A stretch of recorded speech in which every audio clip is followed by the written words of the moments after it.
السلام علیکم ورحمۃ اللہ وبرکاتہ۔ ناظرین گرامی، آپ کا استقبال ہے ہمارے نورانی قاعدے کی کلاس میں۔ الحمدللہ ہماری 2 تختی مکمل ہو چکی ہے۔ اس سے پہلے ہم نے مفردات اور مرکبات کی تختی مکمل کر لی ہے۔ آج ہمارے ایک نئے تختی کا سبق شروع ہوگا اور وہ ہے تختی نمبر 3 حرکات۔ ناظرین گرامی، اس سے پہلے میں آپ کو ایک بات بتا دوں کہ قرآن کریم کو تجوید کے ساتھ پڑھنے اور مخارج کی رعایت کے ساتھ پڑھنے کے لیے نورانی قاعدے کا جو اوپر گرامر لکھا ہوا ہے اور جو مخارج لکھے ہوئے ہیں ان کا یاد کرنا بہت ضروری ہے، اس لیے کہ جب تک وہ گرامر اور وہ قواعد ہمیں یاد نہیں ہوں گے اس وقت تک ہم یہ نہیں جان سکتے کہ ہم یہاں گننا کیوں کریں، ہم یہاں اخفا کیوں کریں، اور یہاں اس حرکت کو کھینچنا ہے یا جلدی پڑھنا ہے، کہاں ادغام کرنا ہے، کہاں اخفا کرنا ہے، کہاں اظہار کرنا ہے، کہاں گننا کرنا ہے۔ یہ ساری چیزیں ہمیں اس وقت تک معلوم نہیں ہو سکتی جب تک کہ ہمیں یہ گرامر یاد نہیں ہوں گے۔ تو سب سے پہلے ہمیں ان گرامر کو یاد کرنا ہے، ان قواعد کو یاد کرنا ہے، چونکہ تختی نمبر 3 سے وہ گرامر شروع ہو جاتے ہیں اور ہر تختی کے اوپر آپ کو گرامر لکھے ہوئے نظر آئیں گے، اور چونکہ نورانی قاعدے میں اردو میں لکھے ہوئے ہیں اس لیے بعض لوگوں کو پڑھنے میں دشواری ہوگی۔ تو جو حضرات اردو میں پڑھ سکتے ہیں وہ تو اردو میں پڑھ لے، لیکن جنہیں اردو نہیں آتی ہے تو وہ گھبرانے کی ضرورت نہیں ہے، ہم اسکرین پر انگلش میں لکھ دیں گے، آپ اسے انگلش میں یاد کر لیں، لیکن گرامر کو اور ان قواعد کو ضرور یاد کریں، اس لیے کہ ان کی معلومات کے بغیر آپ قواعد کے ساتھ آپ بالکل نہیں پڑھ پائیں گے۔ چونکہ ہمارے یہاں جس ادارے میں میں خود پڑھاتا ہوں وہاں پہ ان تمام چیزوں پر بہت زور دیا جاتا ہے، مخارج کی طرف خصوصی توجہ دی جاتی ہے کہ بچے حرف نکال کر پڑھیں، اور اسی طرح ان قواعد اور ان گرامر کو بھی بچوں کو یاد کرایا جاتا ہے تاکہ وہ آگے چل کے قرآن آسانی کے ساتھ مخارج کی رعایت کے اور گننا مت کے ساتھ پڑھ سکے۔ ورنہ دیکھا گیا ہے بہت سی جگہوں پر اوپر کے قواعد اور گرامر بچوں کو یاد نہیں کرائے جاتے، لیکن جب ان کا قرآن سنا جاتا ہے تو وہ اتنا غلط پڑھتے ہیں کہ جہاں گننا نہیں کرنا وہاں گننا کر دیے، جہاں اخفا کرنا ہے وہاں اظہار کر دیے، اسی طرح جہاں اظہار کرنا ہے وہاں اخفا کر دیے۔ اور اگر یہ ساری چیزیں انہیں معلوم بھی ہے کہ کہاں گننا کرنا ہے کہاں اخفا کرنا ہے، لیکن اگر ان سے پوچھ لیا جائے کہ یہاں اخفا کیوں کرنا ہے، یہاں اظہار کیوں کرنا ہے، یہاں گننا کیوں کرنا ہے، اس حرکت کو کیوں کھینچنا ہے اور اسے جلدی کیوں پڑھنا ہے، تو یہ ساری بنیادی باتیں انہیں نہیں معلوم ہوتی، اس لیے کہ یہ چیز انہیں پڑھائی نہیں گئی ہے۔ اور الحمدللہ ہمارے ادارے میں وہ ساری چیزیں بچوں کو یاد کرائی جاتی ہے، رٹائی جاتی ہے، انہیں سمجھایا جاتا ہے۔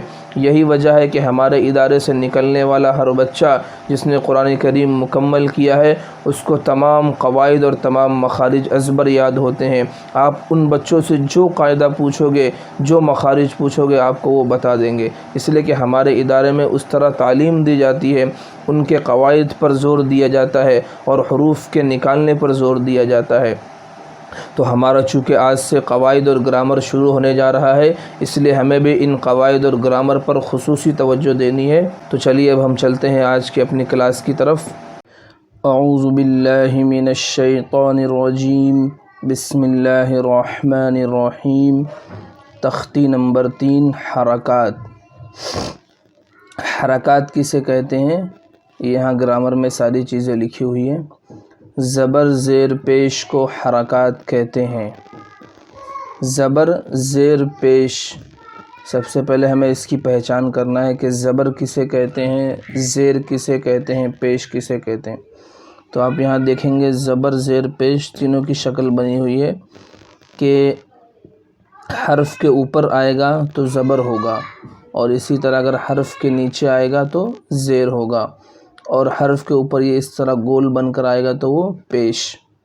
تو سب سے پہلے ہمیں زبر زیر کی پہچان کرنی ہے کہ حرف کے اوپر اگر آئے تو اسے زبر پڑھیں گے اور نیچے آئے تو زیر پڑھیں گے۔ تو زبر زیر پیش کو حرکات کہتے ہیں۔ زبر زیر پیش کو جلدی پڑھیں، تھوڑا بھی نہ کھینچے۔ جیسے یہ حمزہ کے اوپر زبر ہے تو اسے پڑھیں گے حمزہ زبر ا، حمزہ زبر آ نہیں، اور جھٹکا بھی نہیں دیں گے حمزہ زبر ا، اس طرح بھی نہیں پڑھنا ہے۔ تو زبر زیر پیش کو جلدی پڑھیں، تھوڑا بھی نہ کھینچے۔ الف ہمیشہ خالی ہوتا ہے، یعنی الف جہاں کہیں بھی آئے گا ہمیشہ خالی ہوگا، لیکن جب الف پر حرکت آ جائے گی زبر کی یا زیر کی یا پیش کی تو کیا بن جائے گا؟ وہ الف ہمیشہ خالی ہوتا ہے، جو الف خالی نہ ہو وہ حمزہ ہے۔ زبر کی آواز اوپر کو اٹھتی ہے، یعنی جب ہم زبر کو پڑھیں گے، جیسے یہاں مثال دی ہے حمزہ زبر ا، تو یہ آواز اوپر کو اٹھی۔ اب اگر اس کی جگہ ہمیں زیر پڑھنا ہے تو حمزہ زیر ای، نیچے آواز جائے گی، حمزہ پیش او، آگے کو جائے گی۔ تو یہ تینوں حرکت کی آواز الگ الگ طریقے سے ادا ہوگی۔ تو چلیے اب اسے ہجے رواں کر کے ہم پڑھ لیتے ہیں، کس طرح ہجے پڑھا جائے گا اور کس طرح رواں پڑھا جائے گا۔ حمزہ زبر ا، اسے نہ کھینچنا ہے اور نہ ہی جھٹکا دے کے پڑھنا ہے، بلکہ آرام سے پڑھنا ہے۔ حمزہ زبر ا۔ ایک بات کا یہاں خیال رکھیں کہ جب بھی الف کے اوپر زبر کی، زیر کی، پیش کی حرکت آئے گی تو اسے آپ کو حمزہ پڑھنا ہے، الف نہیں پڑھنا ہے۔ یہ نہیں کہ الف زبر آ، الف زیر ای، الف پیش او، یہ اس طرح نہیں پڑھنا ہے، بلکہ حمزہ زبر ا اس طرح پڑھنا ہے۔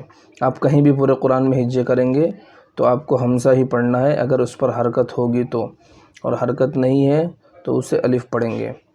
حمزہ زبر ا، با زبر با، تا زبر تا، ثا زبر ثا، جیم زبر جا، حا زبر حا، خا زبر خا، دال زبر دا، ذال زبر ذا، را زبر را، زا زبر زا، سین زبر سا، شین زبر شا، صاد زبر صا، ضاد زبر ضا، طا زبر طا، زا زبر زا، عین زبر ع، غین زبر غا، فا زبر فا، قاف زبر قا، کاف زبر کا، لام زبر لا، میم زبر ما، نون زبر نا، واو زبر وا، ہا زبر ہا، حمزہ زبر ا، یا زبر یا، یا زبر یا۔